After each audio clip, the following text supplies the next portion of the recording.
little tapping with the pop with Tigmatic. Y'all tune into the Pop Podcast. And guess what? There's an episode of me on and you are tuned into the Pop Podcast. And with the Pop Podcast with my boy Tigmatic. You hear me? It's going down.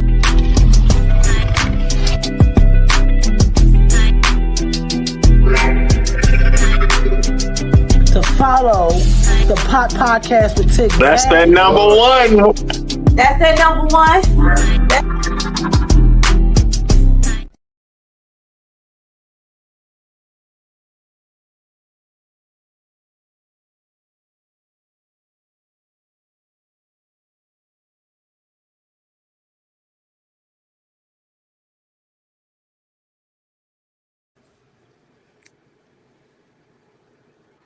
Your presence.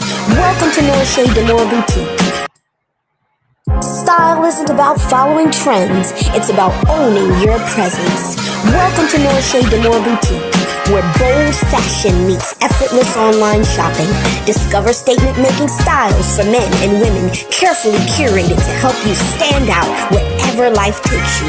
From everyday essentials to unforgettable looks, every item brings you closer to confidence delivered right to your door. Stylish, never basic, because at RAEdio RnB, there are no rules, just style. Shop now at RAEdiornB.com and wear what moves you.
Foolish made this fool. Know that. I think they mad and I'm on them niggas know I'm the shit. I'm Tigmatic, I'm at it, I keep that ratchet to spit. I'm putting pressure all on them, trying to advance to the chip. Get in the way of my dreams, Bodie, I let off the stick. It ain't no stopping me. They hating on my moves, which mean they watching me. Trying to do just what I do, but moving slowly. I'ma be on top and I predict it like a prophecy. I live that high life forever. They mad, I'm on and I know they hate, but I remember nights that I barely ate. Sleeping in the basement on a waterbed with no box springs, just doors on crates. Was a skinny nigga with an attitude, living life with no gratitude. Was robbing niggas for my next meal, cause I was dead broke and I ain't had food. Had a nigga like fuck school, went to juvie where a nigga learned to move. Ski tossed me that crack and told me to trap. I bought me my first tool, fucked the money up, my mom paid it back. My pockets back on flat cause I ain't know the rules. And now nigga older and I know the rules. I'm getting money with a lean and a shoulder grooves. And when they counted me out, some real niggas gon' count me in. Man, they threw me in the water thinking I would drown, but with the sharks I swim. Man, I'm back on my feet and I'm back to the street. Niggas wish they had a spark like him. I think they mad that I'm on, cause niggas know I'ma win. I think they mad that I'm on, them niggas know I'm the shit. I'm Tigmatic, I'm at it, I keep that ratchet to spit. I'm putting pressure all on them, trying to advance to the chip. Get in the way of my dreams, Bodie, I let off the stick. It ain't no stopping me. They hating on my moves, which mean they watching me. Trying to do just what I do, but moving slowly. I'ma be on top and I predict it like a prophecy. I live that high life forever. I was sitting back and that was my time. Now they sit and watch how I shine. Gotta move fast and got no time for the slow grind. This flow here be a gold mine, showing out when it's go time. There first like the front line. Philly nigga 10 toes down for the money on. Y'all want mine. Always putting that groundwork. Lied out like a sound burst. Started off with a pound first. Niggas moving that brown dirt. Beef I